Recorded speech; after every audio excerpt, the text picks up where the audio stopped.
All right, let's dive in. We're talking about the battle for the very heart of crypto, because right now, the security that holds up this entire world of digital assets, well, it's under attack in a way we've never seen before.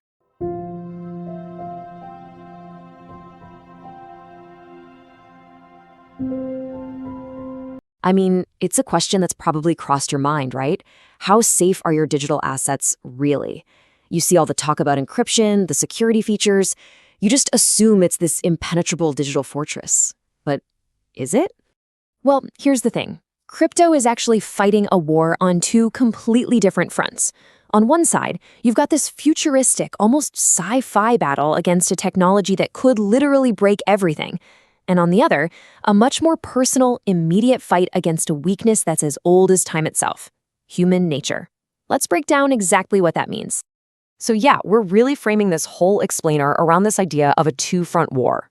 You've got the huge, looming threat of quantum computing. And then there's the much closer, sneakier danger of insider attacks. Let's tackle the future first. Okay, so this is the high-tech, mind-bending front. But to really get a grip on the threat, we first have to understand what's actually being threatened. And it all boils down to the basic crypto that makes the whole blockchain tick. So check this out. The whole system hinges on this. Every transaction you make gets authorized with a digital signature. Think of your private key as your super secret password that only you know. Your public key, on the other hand, is what everyone else uses to check that, yep, it was definitely you who signed it. It's a system built on a mathematical problem that's really easy to check one way, but supposedly impossible to reverse. And that's just one piece of the puzzle. This right here illustrates the other pillar of security. Every single block of transactions is cryptographically sealed with a unique digital fingerprint. We call that a hash. Now, here's the brilliant part. That hash also contains the fingerprint of the block that came right before it. What you get is this unbreakable sequential chain. If you wanted to go back and mess with something in the past, you'd have to redo every single block that came after it. It's a massive job. But, and this is a big but, here's the problem. Quantum computers, they just don't play by the same rules as our normal computers. All that unbreakable math that secures both your keys and the blockchain's hashes, yeah, for a powerful quantum computer, it's not unbreakable at all. Not even close. This slide really shows the one-two punch of a quantum attack. On one side, you have an attacker using something called Shor's algorithm. It basically works backward from your public key, the one everyone can see, to figure out and steal your private key. And just like that, they've got your funds. At the exact same time, as you can see on the other side, they could use Grover's algorithm to just brute force the block hashes. That lets them rewrite the history of the blockchain and create whatever fake transactions they want. And if you're trying to wrap your head around the sheer scale of this threat, just listen to this quote. A quantum computer operating at 10 megahertz can break RSA 2048 in only 10 minutes. However, this number is 65 plus million years for a classical computer operating at 1 terahertz. 65 million years versus 10 minutes. I mean, it's not even the same ballpark. The game just completely, fundamentally changes. Okay, so that sounds pretty scary, right? But the crypto world isn't just sitting around waiting for doomsday. Researchers are already on it, developing defenses and basically forging a shield against this coming quantum storm. Let's take a look at how they're fighting back. Right now, the defense strategies really fall into two main camps. First, you have what are called post-quantum blockchains.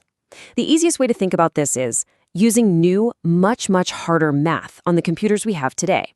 It's based on stuff like lattice-based cryptography, these incredibly complex geometric problems that are believed to be tough even for quantum computers. Then you have quantum blockchains, which is a way more radical idea. It's basically fighting fire with fire, building new blockchains on quantum computers themselves. So, while the world's smartest people are building shields for that future quantum attack, that second front in this war, it's already here. It's happening right now, today. And it has nothing to do with complex algorithms. It's about people, specifically insiders who betray the trust we put in them.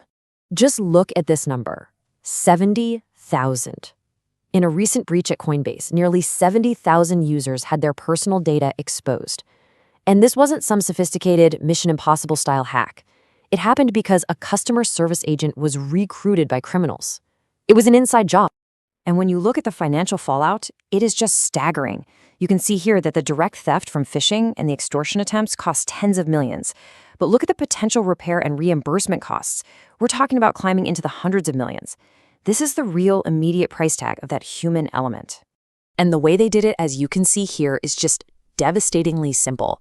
It all starts with step 1, recruit an insider. Then you move to the middle. Step 2, where that insider leaks sensitive user data. We're talking names, phone numbers, the works. And that leads directly to step 3, the criminals use that info to launch these incredibly convincing attacks, impersonating support and tricking people into just handing over their crypto. So, okay, while the brilliant engineers are working on that quantum problem, what can you do right now to protect yourself from this very immediate, very human threat? This is your personal defense plan. All right, this checklist is probably the most important takeaway here. First, and I can't say this enough, activate two-factor authentication. It is your single best line of defense. Second, use a withdrawal whitelist. It's a feature on most exchanges that lets you pre-approve specific crypto addresses, meaning your funds can only go to places you already trust. Third, just be super vigilant. If someone contacts you out of the blue claiming to be from an exchange, your default setting should be scam. And finally, and this should go without saying, but I'll say it anyway, never, ever, ever share your seed phrase or your personal data with anyone, period. At the end of the day, security in this new frontier really comes down to this duality. We absolutely need the world's best engineers hammering away at quantum-resistant algorithms for the future, but at the same time, we need every single one of us to practice some basic common-sense vigilance to protect ourselves right here, right now. So that leaves us with one final thought. When you look at these two fronts, this distant, super complex war of algorithms on one side, and this immediate, personal war of human trust on the other, which one do you think is going to be the real defining battle for crypto's future?